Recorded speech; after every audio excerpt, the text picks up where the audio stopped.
So here I am again.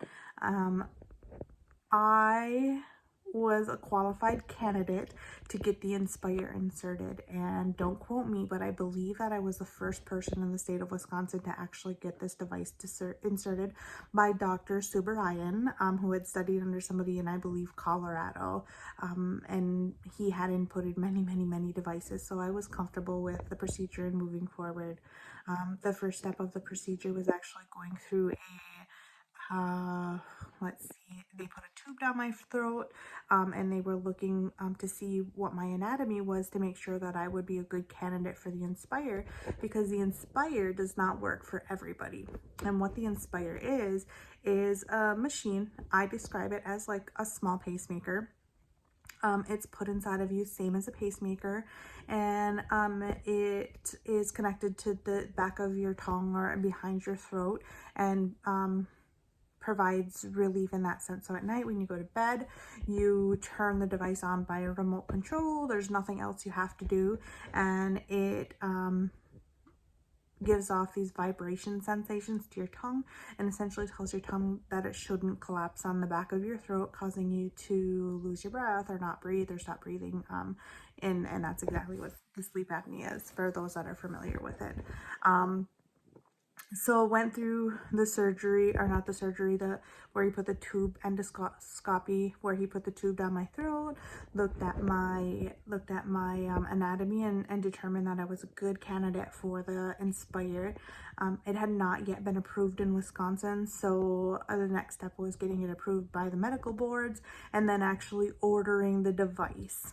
Okay, so I had to wait a few months. That happened in January of 2021, my initial consult with the doctor, and where I was put to sleep and put the tube down my throat. About 2 months after that, I received a call and I was told that the device was approved in the state of Wisconsin, and that I would be I could go through with the surgery if I chose to move forward with it. And I was very excited. I scheduled the date, and my surgery actually happened on March 23rd. So I am in day 7 of healing. What I learned from the videos prior to getting the Inspire was that you receive a small incision, and that incision is in 3 different spots because they have to put the wires in, they have to put the battery pack in, and then they have to put the actual device in. So you'll have 3 small incisions. Me, being a woman, very stubborn, believed that I would be back to work in a couple days, but I actually needed to take the entire week off because the surgery was a lot more invasive than I had anticipated it to be, and I was extremely sore and a lot of pain. So I have some significant scars on my body, and I'll show you a couple of them because one of them is right below my right breast, and that one I will not be showing you, but it is the same size as the other scars, and that one was the one that gave me the most issue. However, the one on my neck here, you can see it, healing up nicely, as the doctors say. My neck was very swollen and very sore. And then I have another one here on my chest. That's about the same size as the one on my neck. Again, healing very nicely. I did not expect for those incisions to be that big, so I was a little surprised when I came out of surgery, but day 7 is today, and I'm healing very nicely, and I thought it would be beneficial to provide some type of overview for people considering the Inspire and not receiving those benefits from the CPAP machine the same as I did. Unfortunately, the device does not get turned on for 30 days because I need to actually heal before they can turn the device on. So the device will not be turned on until April 26th.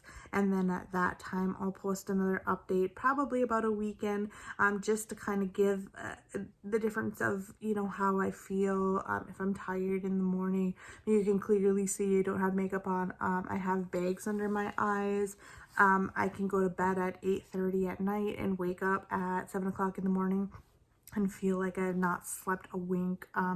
I, for many years, just attributed it to the fact that I was a mother, and that I just was supposed to be tired all the time until I actually found out I had pretty severe sleep apnea, which also explains my high blood pressure, my inconsistent weight, and then other medical factors that go into it, like, let's see, what else do I struggle with?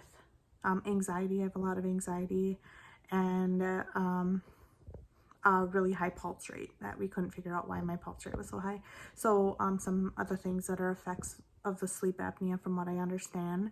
And so I'm just really excited to be able to get this machine turned on and hopefully see some of the benefits that it provides to me. Again, I just wanted to give a short update because I did not know what to expect when I went into the surgery. I read everything I could, I watched everything I could, and I still came out surprised. I did not expect to have these incisions as large as they are, and you can clearly see that my face is kind of, I guess, deformed at this point. It was a lot worse 5 days ago. This whole thing like stood up. I mean, it like hung. This is like a large ball under my neck, super hard. Feels like a baseball in my neck essentially, but I mean, if you're comfortable with, just kind of being a little bit scarred up for a couple of years, it's a good way to go. And I mean, I'll even post an update and maybe in a week to see how this is healing and how, like, I'm healing. So if people are wondering just about how long it takes, then you kind of know. This has decreased significantly. Like I said, you can barely notice it now. I do wear a mask over it all the time because I'm a little bit self-conscious of it at work, because I'm in a professional field, but for the most part, I mean, I feel like I made a good choice. So stay tuned and I will keep you updated on my experience with the Inspire.